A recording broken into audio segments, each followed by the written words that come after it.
Selamat siang pemirsa, seputar info kembali hadir di sela-sela aktivitas Anda bersama saya Nisrina Najla yang akan menemani waktu Anda beberapa menit ke depan serta membawakan informasi terbaru di Jawa Barat.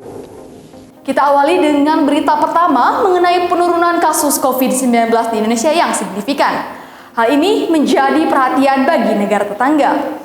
Penurunan kasus COVID-19 ini harus tetap diperhatikan dan dipertahankan dengan tetap waspada dan disiplin dalam menerapkan protokol kesehatan.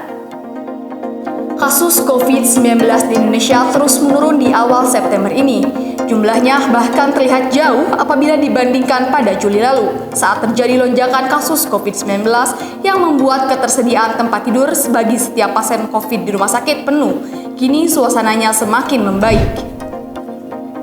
Berdasarkan data dari laman covid19.go.id, data harian kasus COVID-19 di Indonesia pada 1 September 2021 sebanyak 10.337 kasus, lalu menurun menjadi 8.995 kasus pada 2 September 2021. Pada 3 September menurun menjadi 7.797 kasus dan menurun lagi pada 4 September 2021 menjadi 6.727 kasus.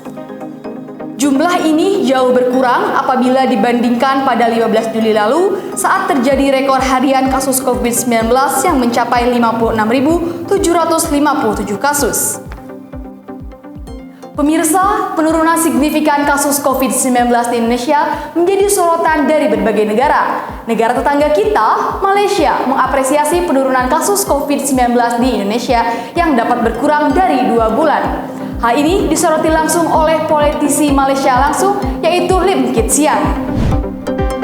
Di akun Twitter resminya @limkitsiang yang menulis apabila diartikan ke dalam bahasa Indonesia yaitu, bisakah Menteri Kesehatan yang baru Hoirin Jamaluddin menjelaskan mengapa selama 16 hari berturut-turut Indonesia telah mengurangi kasus COVID hariannya melebihi dari kasus yang ada di Malaysia.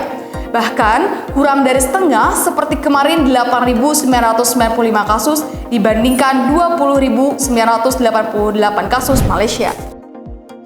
Pemirsa, perpanjangan masa pemberlakuan pembatasan kegiatan masyarakat atau PPKM untuk periode 21 Agustus hingga 6 September 2021 akan berakhir hari ini.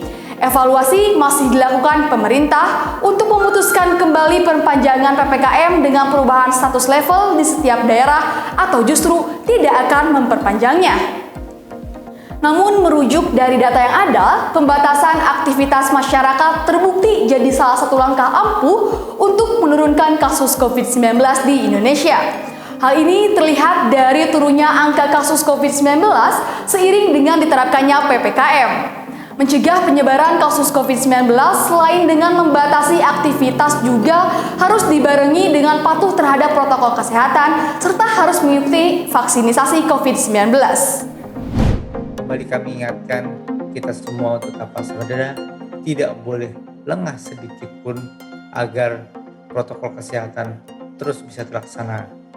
Dengan disiplin dalam menetapkan protokol kesehatan 5M dan mengikuti vaksinasi menjadi kunci bagi keberhasilan dalam mengendalikan pandemi. Di tengah penurunan kasus COVID-19 di Indonesia, kewaspadaan harus tetap kita jaga agar tidak terjadi kembali pelonjakan kasus COVID-19. Sekian berita dalam Breaking News hari ini. Saya Nisrina Najla pamit undur diri. Sampai jumpa kembali. Jangan lupa untuk selalu mematuhi protokol kesehatan serta menerapkan 5M. Menjaga jarak, mencuci tangan, mengurangi mobilitas, menjauhi kerumunan, serta memakai masker.